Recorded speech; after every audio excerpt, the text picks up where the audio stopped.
US President Donald Trump and North Korean leader Kim Jong-un are in Singapore for the much-anticipated June 12 summit.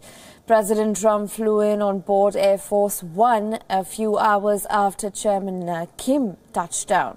The meeting, the first between a North Korean leader and a sitting US president, will take place tomorrow on the resort island of Sentosa. The United States president described the summit as a quote-unquote one-time shot for Pyongyang at peace and said that the two were in unknown territory. Meanwhile, Trump expressed excitement ahead of the summit. He tweeted, and I quote, "Great to be in Singapore, excitement in the air."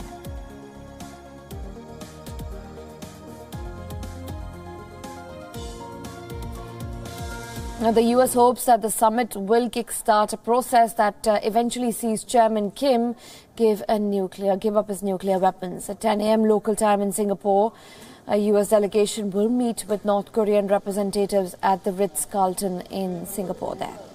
North Korean leader Kim Jong-un says he believes Singapore's role will be recorded in history if the summit with President Trump is successful. Singapore is only the third country Kim has visited since he became leader in 2011. Kim is scheduled to meet Trump at 9 a.m. local time on Tuesday to talk about ending his country's nuclear program in lieu of removal of harsh international sanctions. Right behind me across the road is the St. Regis Hotel, where North Korean leader Kim Jong-un is putting up here in Singapore. He arrived in Singapore on Sunday afternoon for Tuesday morning summit meeting with Donald Trump, and there's a posse of journalists stationed here on either side of the road, with a large contingent of foreign media also stationed here to catch every glimpse of the entourage of Kim Jong-un driving in and out of the St. Regis Hotel. I'm told there are 3,000 foreign media here in Singapore as we speak to cover every minute detail of the Trump-Kim summit. As you can see, foreign media personnel are stationed all along the road leading up to the St. Regis Hotel, which is barely a few blocks away from the Shangri-La Hotel, where Donald Trump and his entourage will be putting up. This should give you a flavor of the media attention that is being devoted to the Trump-Kim meeting. And there is high security in and around the St. Regis Hotel, where Kim Jong-un is putting up.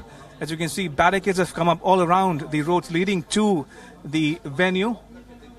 And bystanders and tourists are being dissuaded from venturing anywhere close to the St. Regis Hotel.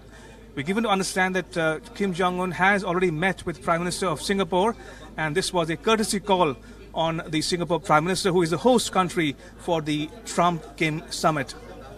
With video journalist Mukesh Sankla, I'm Ramesh Ramajan reporting for WION from Singapore. Meanwhile, Pope Francis has said he is hoping that the summit will lead to peace. The Pope sent a special thought of friendship and prayed that the talks will contribute to a positive path and a peaceful future for the Korean Peninsula and the world. I colloqui che avranno luogo nei prossimi giorni a Singapore possano contribuire allo sviluppo di un percorso positivo che assicuri un futuro di pace per la penisola coreana e per il mondo intero. Per questo preghiamo il Signore e tutti insieme preghiamo la Madonna, Regina della Corea, che accompagni questi colloqui. Journalists from around the world have gathered in Singapore for the upcoming Trump-Kim summit. They gathered at Singapore's International Media Centre as it officially opened on Sunday. More than 2,500 journalists are expected to turn up and cover the event from the much-anticipated summit. Trump and Kim are expected to meet on June 12 for a historic summit, which will put on the table North Korea's nuclear program and economic assistance from Washington. 네, 여기 북미회담 때문에 싱가포르 미디어 센터 왔는데 정말 한국에서는 벌써 전 세계에서 온 취재진들이 많이 와서 정말 뜨거운 열기를 느낄 수 있고요. 그리고 뭔가 역사의 현장에 있는 것 같아서 정말 한국 취재진으로서 되게 뿌듯한 기분이 듭니다.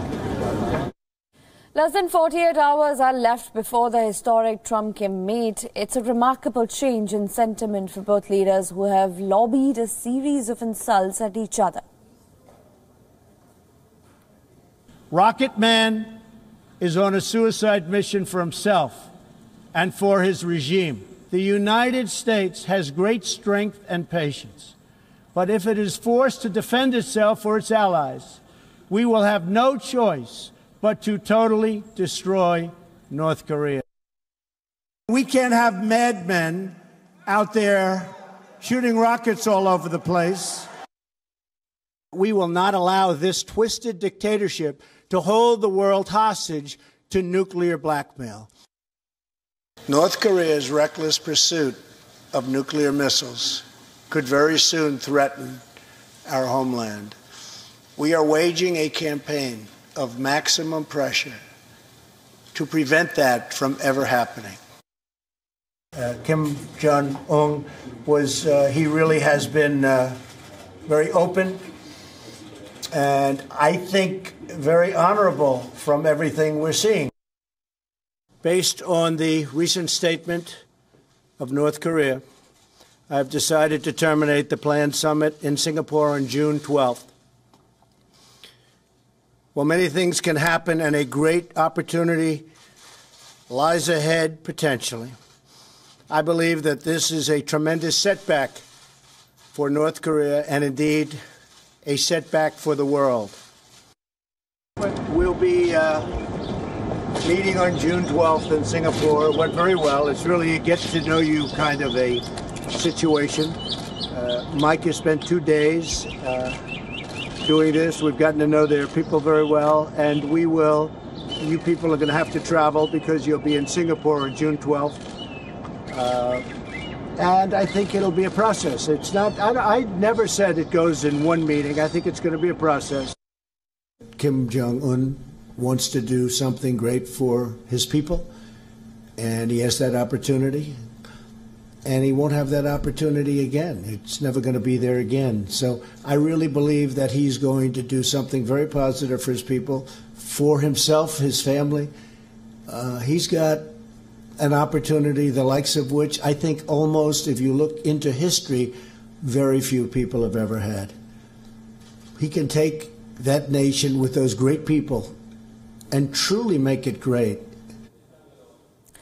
Earlier, WION's senior correspondent Ramesh Ramachandran brought us this ground report from the Capella Resort, where the two leaders are slated to meet on June 12th.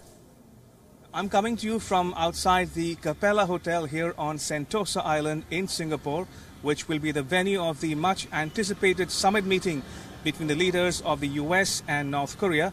In Singapore, the stage is set for the 12th June 9 a.m. local time meeting between Donald Trump and Kim Jong-un. There are many issues of divergence between the two countries, especially the issue of nuclear weapons.